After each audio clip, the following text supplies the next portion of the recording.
Hello everyone. Welcome to the Boost Your Basic series. Today we will learn about the topic the cardiovascular system, that is the blood. Okay? And in this part 1 we will learn basic things like the anatomy, physiology of blood, then how the formed elements are produced. Okay? All these things will be covered in this particular session. Okay? In part 2 we will learn about the hemostasis of the blood. Okay? Then about the blood groups, and in part 3, we will learn some disorders related to the blood. Okay, so now let's start with today's session. The blood. The cardiovascular system consists of three interrelated components. Okay, from this name itself, we can identify that cardio, meaning the heart, and vascular, meaning the blood and the blood vessels. Okay, so all these three components are interrelated. Okay, and they are forming this particular cardiovascular system.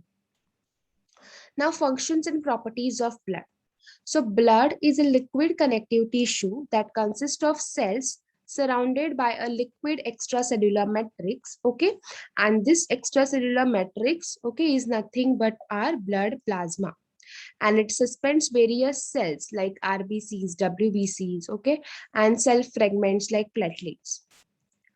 Now, these are the functions of blood: transportation, regulation, and protection. Okay, so coming to the transportation, हमें पता है कि हमारे body cells को oxygen की, nutrients की जरूरत होती है, right? And how this nutrients oxygen reaches our body cells by the help of the blood. Okay, with the help of the blood. So the blood takes oxygen from the lungs. Okay, and it transports it to the body cells. Okay, so our blood is not in direct contact with our body cell, right? So there is certain fluid, okay, which is actually derived from blood only. Okay, that is the interstitial fluid. Okay, which comes out from the blood along with the oxygen and other nutrients, and this particular interstitial fluid is in direct contact with our body cells. Okay, so whatever the oxygen, the nutrients are there, they will first diffuse in this interstitial fluid, and this interstitial fluid, okay, from this interstitial fluid, those particular things like oxygen, nutrients will be absorbed by our body cells. Okay, so same way with the nutrients is absorbed through GIT, then it reaches the systemic circulation, that is the blood, then it comes to the interstitial fluid.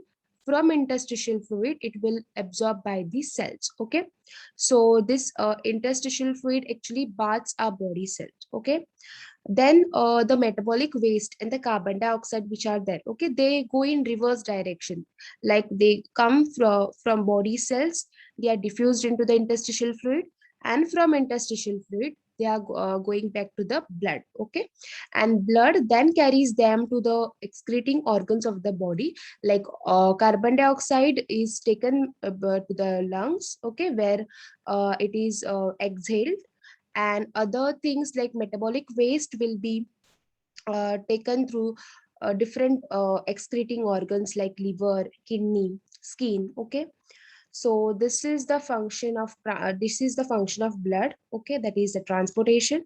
Then regulation. Okay, so blood helps to maintain the pH, then osmotic pressure, then it also helps us to maintain our body temperature. Okay, so these are the functions of blood, okay, in the regulation part.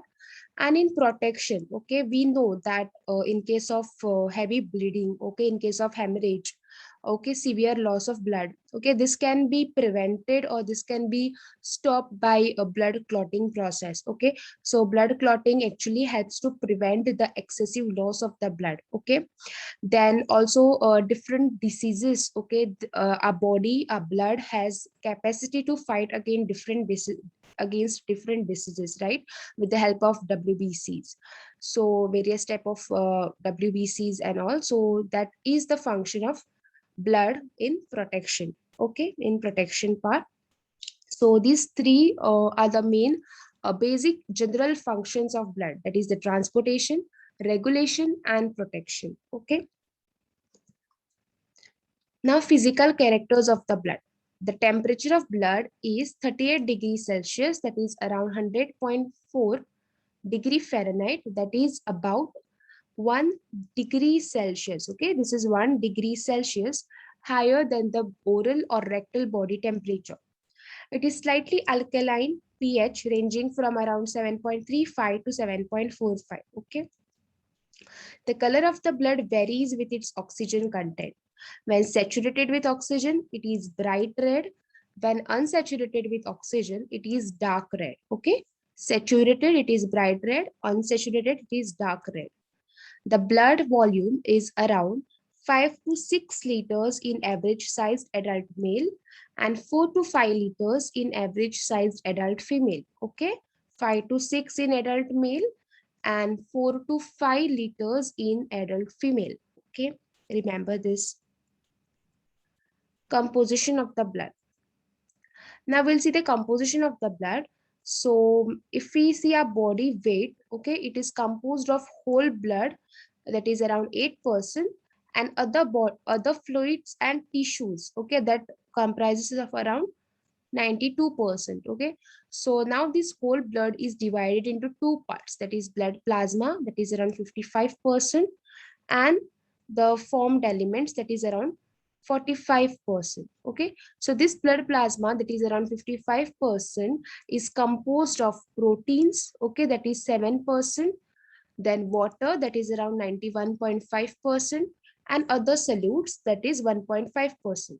So proteins are different types, like albumins with the highest concentration, okay, 54%, then globulins around 38%, fibrinogen, that is around 7%, okay, this protein helps in clotting, and all others all other proteins will be around 1%. Okay, then other solutes, that is 1.5%, are electrolytes, nutrients, gases, regulatory substances, waste products. Okay, now coming to the formed elements are around 45%.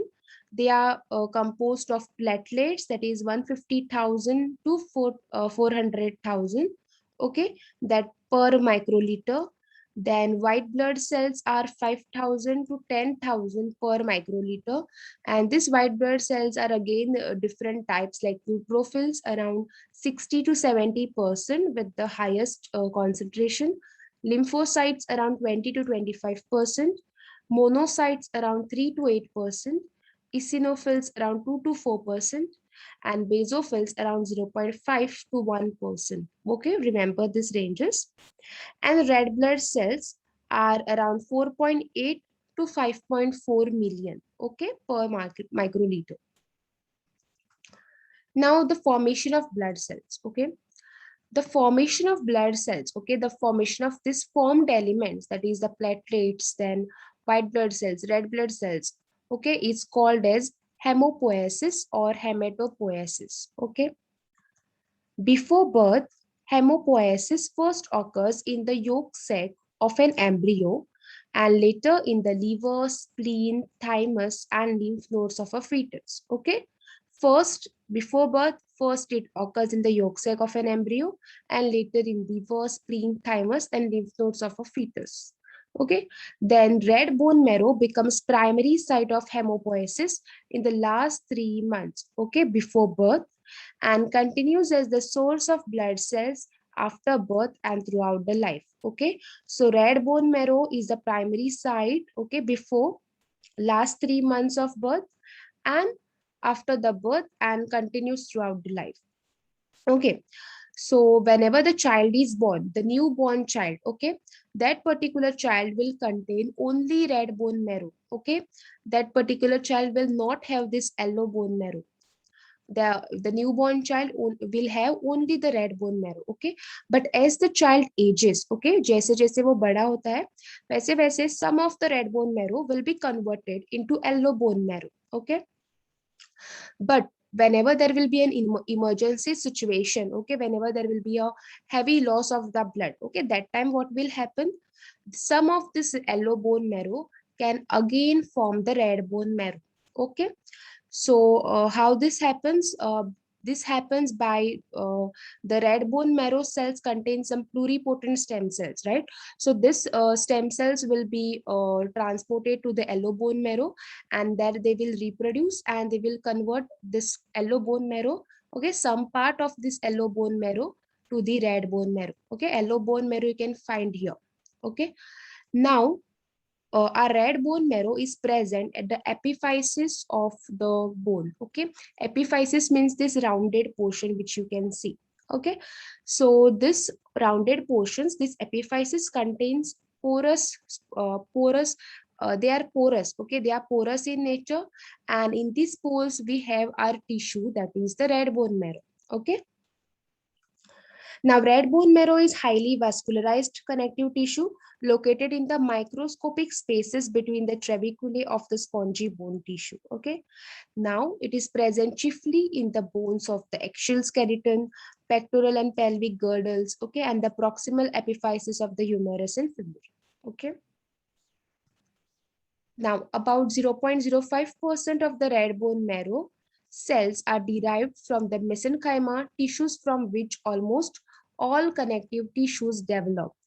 They are called as pluripotent stem cells. Okay, these pluripotent stem cells are the ones which have capacity to develop into many types of cells. Okay, they are also called as hemocytoblast. Okay, so these pluripotent stem cells are the ones which can divide into any type of cells, like they can form blood RBCs, they can form WBCs, they can form platelets. Okay, and they can even form the same stem cells also. Okay, in order to preserve them, some of them will be converted into stem cells itself, and some of them will be converted into different types of cells. Okay, stem cells in the red bone marrow reproduce themselves. Okay, proliferate, differentiate into cells that give rise to blood cells, macrophages, reticular cells, mast cells, adipocytes. Okay, some of the stem cells can also form this osteoblast, chondroblast, and muscle cells that may be used as a source of bone, cartilage, and muscular tissue for tissue and organ replacement as well. Okay. Okay, so now this is a diagram, and here you can see the production of different cells, formed elements like RBCs, WBCs, okay, and the platelets. So first thing, the pluripotent stem cell which is there, okay, which has the capacity to divide into any type of cell.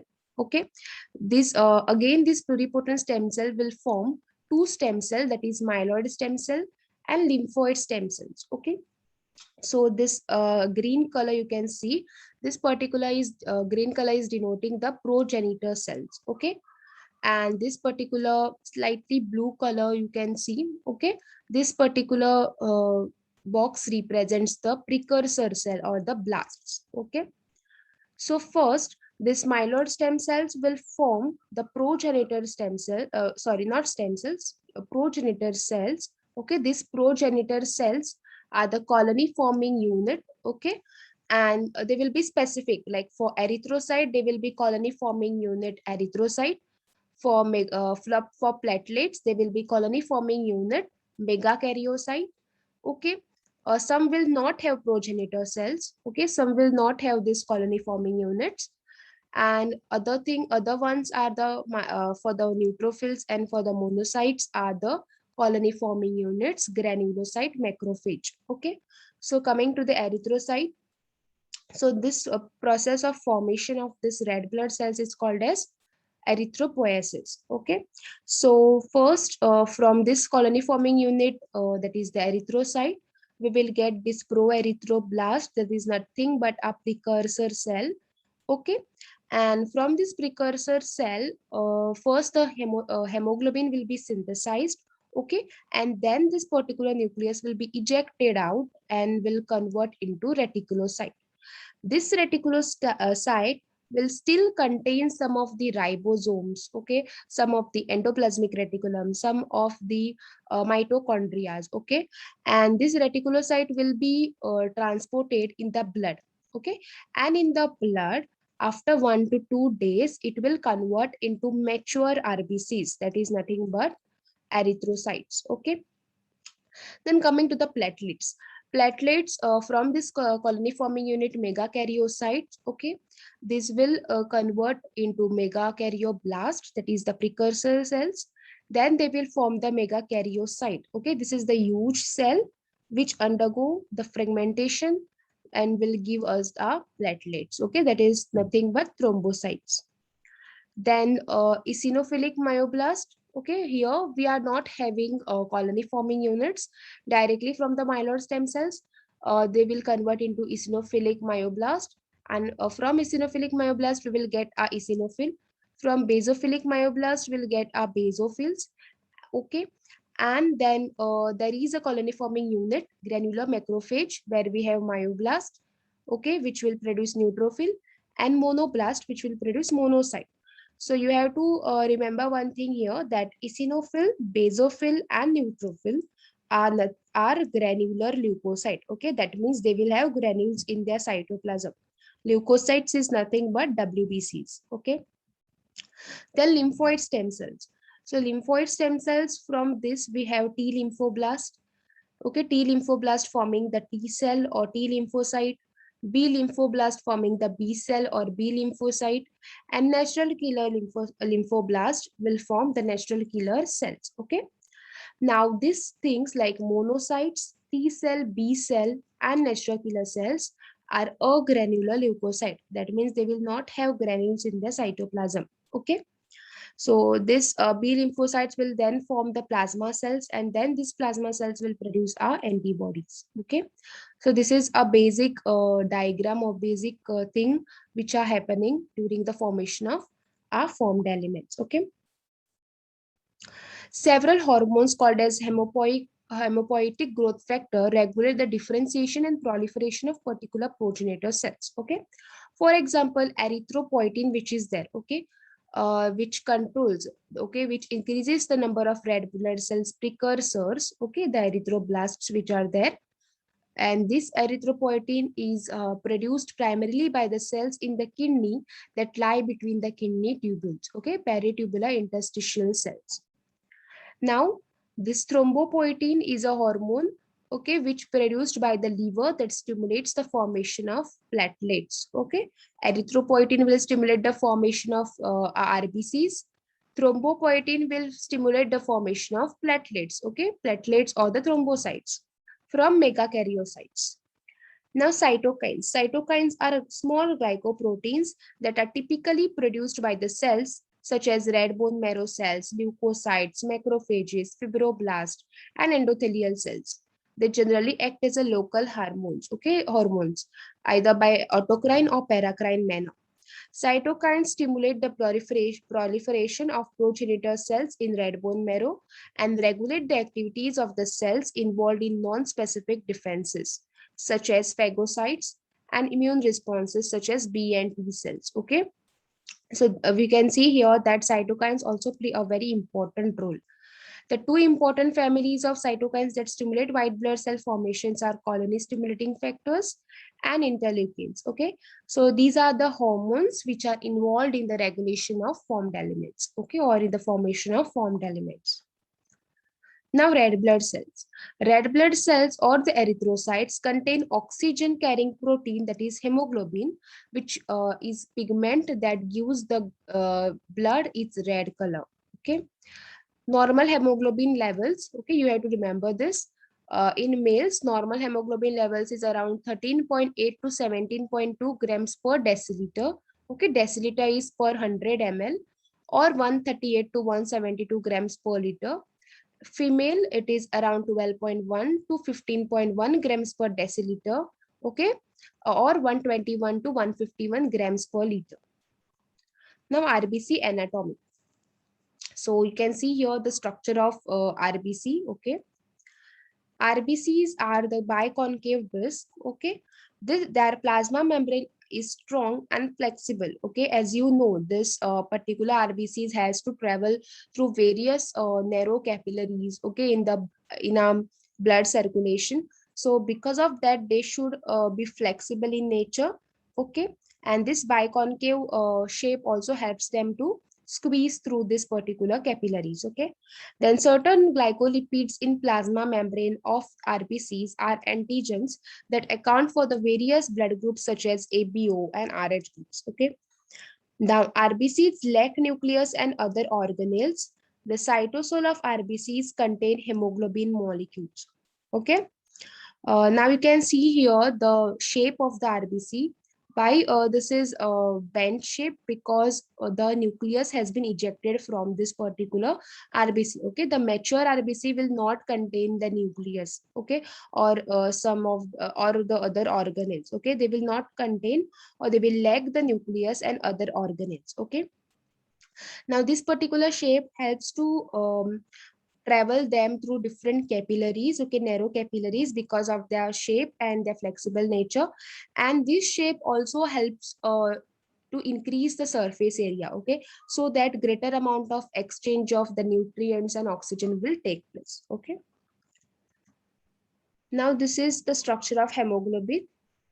RBC physiology. So each RBC contain around 280 million of hemoglobin molecules.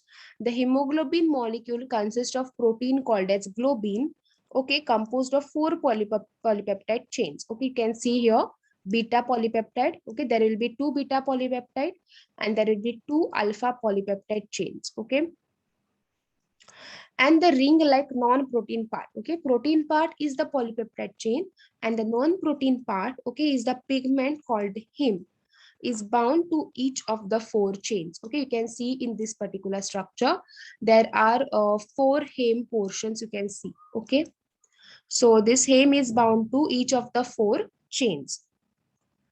Now, at the center of each heme ring is an ion, okay, that is in the form of Fe2 plus, that can combine reversibly with one oxygen molecule, allowing each hemoglobin molecule to bind four oxygen molecules. Okay, because each hemoglobin molecule will contain four heme portions, and each heme portion will be has ability to reversibly bind to the one oxygen. So total four oxygen molecules it can bind, okay, the whole hemoglobin structure. Hemoglobin also transport about 23% of total carbon dioxide, that is the waste product of metabolism. Hemoglobin also plays a key role in the regulation of blood flow and the blood pressure.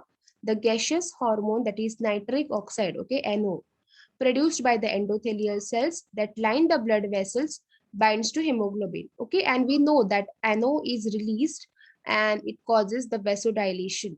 Okay, now RBC also contain one enzyme, that is the carbonic anhydrase. Okay, this particular enzyme helps to maintain the buffer, okay, that is the bicarbonate ions. Then life cycle of RBC. Okay, you can see this structure. From this structure you can learn about the life cycle of RBC. So lifespan of RBC is around 120 days. Okay, so whenever after 120 days, because of the wear and tear of the RBCs, what happens, whenever they will pass through spleen. Okay, spleen contains very narrow capillaries. Okay, and because of that they will be worn out, or they will be ruptured during their passage through the spleen. Okay, so in spleen, the macrophages will be there in spleen, liver, or red bone marrow. Okay, which will phagocytize this RBCs. Okay, after this phagocytosis process, we'll get two portion, that is heme, okay, and globin portion. So this particular globin portion, okay, will be converted into amino acids, and that will be used to that will be reused to synthesize different proteins. Okay, now heme, the heme portion which is there, okay, the non protein part which is there, that will have two portions, right, the heme portion and the iron. Okay, so the iron which was there, okay, will be transported in the blood, okay, with the help of transferrin, okay, Fe3 plus transferrin. Then it will be stored in some of the organs, okay, like liver. So whenever it will be in the storage form, it will be with the protein ferritin. Okay, now again it will be transported into, after its release, again it will be transported in the blood with the help of this transferrin, and then it will reach the bone marrow. Okay, in bone marrow it is taken through receptor mediated endocytosis by a precursor cells. Okay, and then it is used in the formation of RBCs again, okay, erythropoiesis in red bone marrow. Okay, then the other part, that is heme portion which is there, that will be converted into biliverdin, Okay, that is a slightly greenish in color. Then this biliverdin will be converted into yellowish orange color, that is bilirubin. Okay, this bilirubin is transported through blood and reaches the liver, and in liver it is secreted in bile. Okay, then it reaches the small intestine. From small intestine, this bilirubin, okay, will reach the large intestine, where it will be acted by the bacteria and will be converted into urobilinogen. Okay, then this urobilinogen will go in the kidney and will form urobilin, that is slightly yellowish in color, and will be released through urine. And this urobilinogen which is there, okay, will be converted into stercobilin in the large intestine itself, and will be released or excreted through feces, okay, giving the feces its characteristic color. Okay, white blood cells. Okay, so you can see here the structures of different white blood cells. Okay, eosinophils. Okay, then we have basophils. Then we have neutrophils. Then we have lymphocytes, and then we have monocytes. Okay, we'll just revise the concentration of each of them. Okay, eosinophils have 2 to 4%, right? Then basophils are around 0.5 to 1%. Neutrophils are highest, that is 60 to 70%. Lymphocytes are around 20 to 25%, and monocytes are around 3 to 8%, right? Okay, so summary of white blood cells. So granular leukocytes or granular leukocytes. Okay, under granular leukocytes, first we have neutrophils.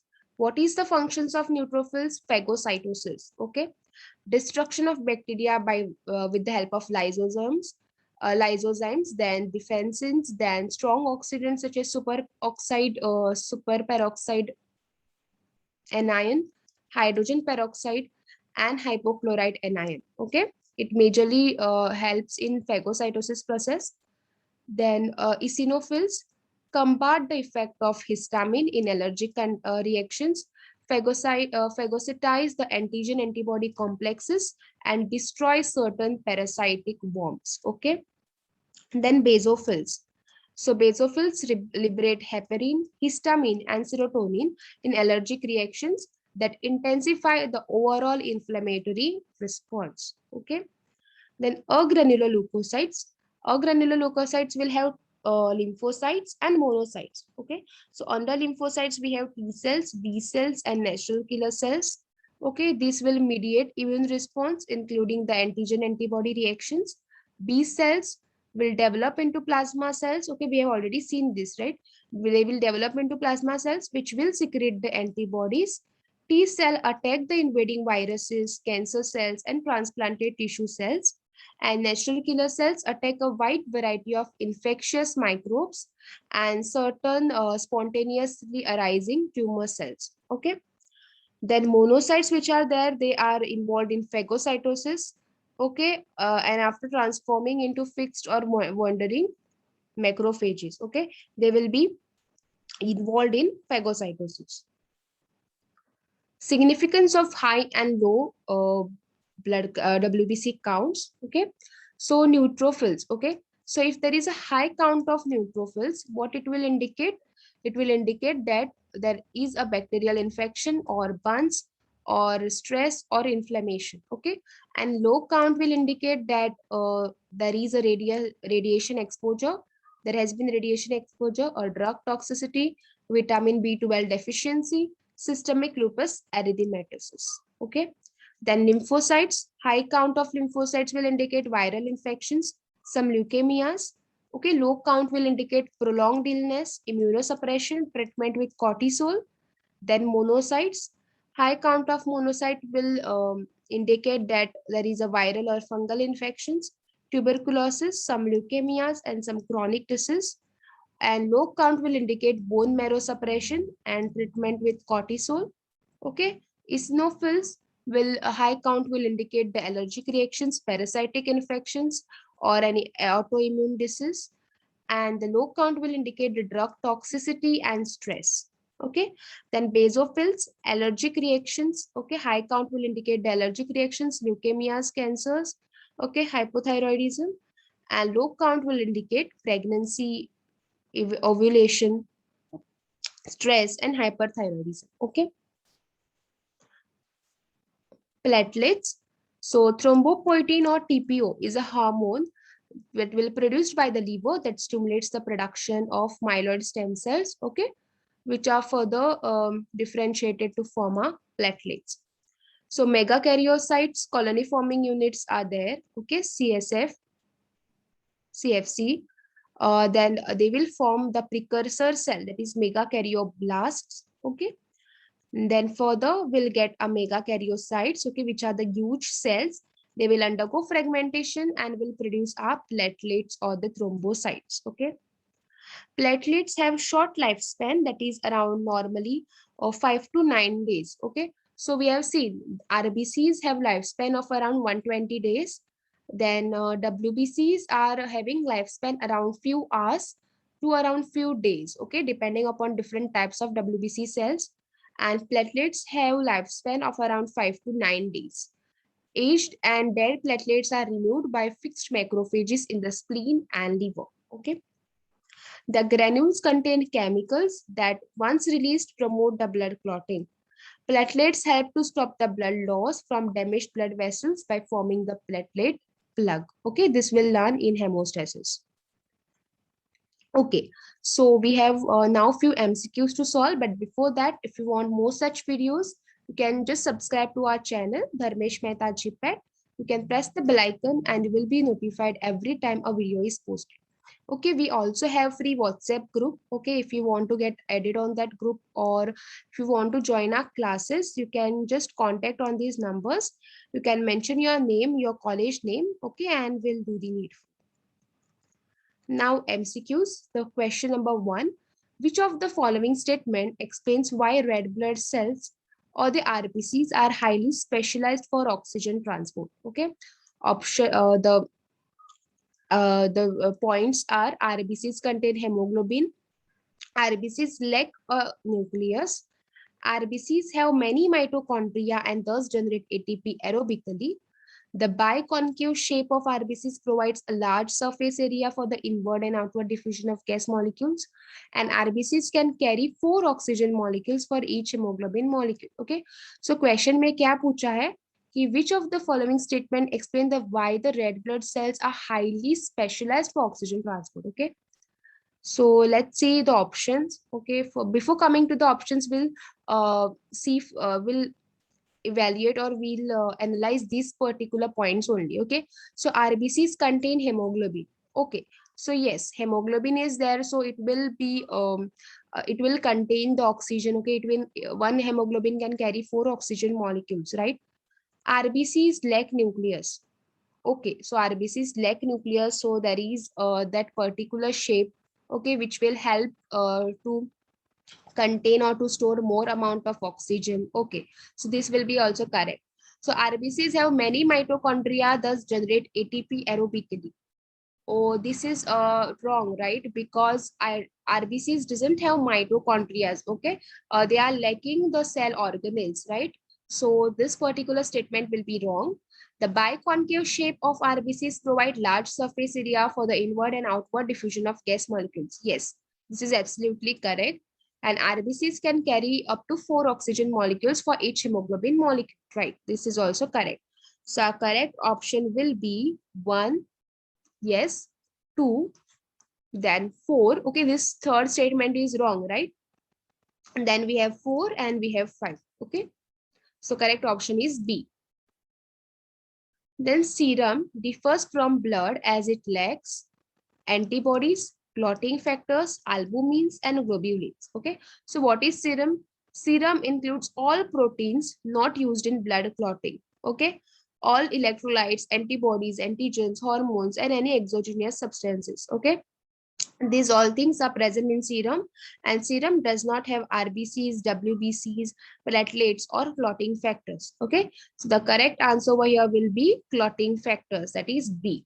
Okay, question number 3, which of the following is correct? Serum contains blood and fibrinogen. Huh? Okay, then plasma is blood without lymphocytes. Blood comprises of plasma, WBC, RBC, and platelets, and lymph is plasma with RBC and WBC.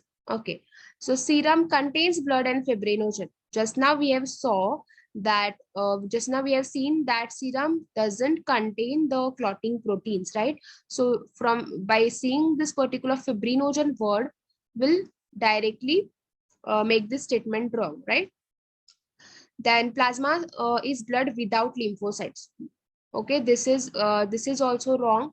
Then blood comprises plasma, WBC, RBC, and platelets. Okay, so yes, this particular statement seems to be correct because blood consists of plasma, RBC, WBCs, and platelets. Okay, then lymph is a plasma with RBC and WBC. The lymph doesn't contain RBCs, right? And even the B statement, which is there, plasma is blood without lymphocytes. Okay, plasma in blood doesn't contain lymphocytes. Also, this particular plasma doesn't contain RBCs, right? They are the extracellular liquid. This plasma is a extracellular liquids, and this lymphocytes, RBCs, WBCs are coming in the formed elements. They are the part of the blood, but lymphocyte is not the part of a plasma, right? So this statement is also correct, wrong. Okay, because here it is given only without lymphocytes. Okay, it is also doesn't contain RBCs, WBCs. Okay. So the correct statement over here will be C. That is, blood comprises of plasma, WBC, RBCs, and platelets. Okay. Then 4. What happens to the iron which is released during the breakdown of damaged red blood cells? It is used to synthesize proteins? No, because the globin part which is there, it is used to synthesize proteins, right? Then B is it is transported to the liver where it becomes the part of a bile. Okay, this statement is also wrong because this is statement is talking about the heme portion, right? It is converted to urobilin and excreted in urine. This particular statement is also talking about heme portion. It attaches to transferrin and is transported to bone marrow for use in hemoglobin synthesis. Yes, this seems to be correct, right? And it is utilized by intestinal bacteria to convert bilirubin to urobilinogen. No, this statement is also talking about the heme portion. So our correct answer or correct option over here will be D. That is, it attaches to transferrin and is transported to bone marrow for use in hemoglobin synthesis. Question number 5. Blood circulation was first explained by Jenner, William Harvey, Mendel, Pasteur. Okay, first we'll see this table. So the discovery and the scientist. So gravity was discovered by Sir Isaac Newton. Then blood circulation was discovered by William Harvey, oxygen by Joseph Priestley, immunization by Edward Jenner, atomic elements by John Dalton, pasteurization by Louis Pasteur, radioactivity by Marie Curie, then penicillin by Alexander Fleming, and chemotherapy by Paul Ehrlich. Okay, so our correct option in this question will be William Harvey. Okay, blood circulation was first explained by William Harvey. So that's it for today. We'll see you in the next part. Thank you.